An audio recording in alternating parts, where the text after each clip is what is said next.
ایک حدیث میں ہے کہ ایک جمعہ سے دوسرا جمعہ، ایک رمضان سے دوسرا رمضان سارے گناہوں کا کفارہ بن جاتے ہیں۔ جو گناہ معاف ہوتے ہیں وہ کون سے ہوتے ہیں؟ یہ حدیث جو آپ نے لکھی ہے یہ صحیح مسلم کے اندر ہے، اس میں الفاظ کچھ اور بھی ساتھ لکھے ہوئے ہیں، وہ اگر آپ غور سے پڑھیں گے نا تو آپ کو پتہ چل جائے گا کہ کون سے گناہ معاف ہوں گے۔ اس میں الفاظ ہیں اگر کبیرہ گناہوں سے بچا جائے، حدیث سٹارٹ اس سے لے، اگر کبیرہ گناہوں سے بچا جائے تو ایک نماز سے دوسری نماز، ایک جمعے سے دوسرا جمعہ اور ایک رمضان سے دوسرا رمضان درمیان کے گناہوں کا کفارہ بن جائیں گے۔ تو جب بول دیا کبیرہ گناہوں سے تو اس کا مطلب ہے کہ ایک نماز سے دوسری نماز، ایک جمعے سے دوسرا جمعہ، ایک رمضان سے دوسرا رمضان صرف چھوٹے گناہوں کا کفارہ بن سکتے ہیں، کبیرہ گناہوں کا نہیں۔ سب سے بڑا کبیرہ گناہ شرک کے بعد نماز کو چھوڑنا ہے۔ سورہ روم کی آیت نمبر 31 ہے، منیبین الیہ، رجوع لاؤ اس کی طرف، وَأَقِیمُوا الصَّلَاةَ، اور نماز کو قائم کرو، وَلَا تَكُونُوا مِنَ الْمُشْرِكِينَ، اور دیکھنا شرک کرنے والوں میں شامل نہ ہونا۔ گویا کہ نماز چھوڑنے والا شرک کرنے والی کیٹیگری میں فال کرتا ہے۔ یہ مشرکین کی عادت ہے کہ وہ نماز نہیں پڑھتے، بالکل واضح ہے۔ اور کیا ہے؟ پاکستان کے شناختی کارڈ میں نماز چھوڑنے والا مسلمان ہے نا، قرآن تو کہہ رہے کہ مشرک نہ ہو جانا نماز کو چھوڑ کے، اور مسلم شریف کی حدیث تو اس کو بریف کرتی ہے۔ صحیح مسلم میں 246 نمبر حدیث ہے انٹرنیشنل نمبر کے مطابق کہ بندے کے کفر اور ایمان، شرک اور اسلام کے درمیان فرق نماز ہے۔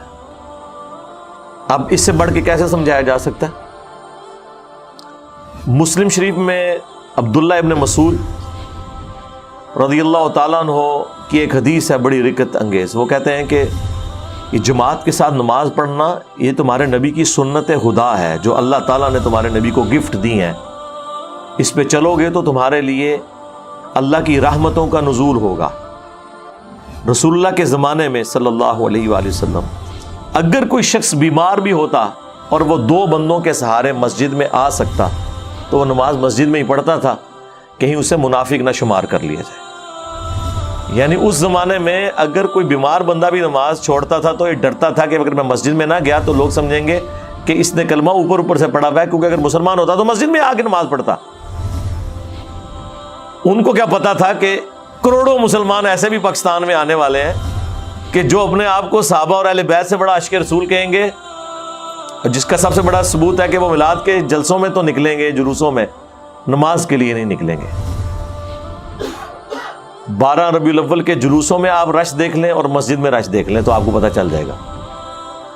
وہ جلوس ایگزیکٹلی کئی جگہوں پر ظہر کے وقت ختم ہو رہے ہوتے ہیں، ہونا تو چاہیے کہ وہاں جہاں پہ وہ جلوس ختم ہوا ہے وہاں مسجد میں جوتیوں والی جگہ پہ بھی جگہ نہ ملے، لیکن نہیں، لوگ اپنے اپنے گھروں میں چلے جاتے ہیں۔ نماز تو قسمت والوں نے پڑھنی ہے۔ جامعہ ترمذی میں حدیث ہے، ہمارا اور منافقین کا عہد نماز کی بنیاد پہ قائم ہے، جس نے نماز جان بوجھ کے چھوڑ دی اس نے کفر کیا۔ اور جامعہ ترمذی میں حدیث ہے، عبداللہ بن شقیق تابعی کہتے ہیں کہ صحابہ کرام علیہم رضوان تارک الصلاۃ کے علاوہ کسی کی تکفیر نہیں کرتے تھے، یعنی نماز چھوڑنے والے کو وہ کافر سمجھتے تھے۔ اتنا سینسٹیو ایشو ہے نماز کا۔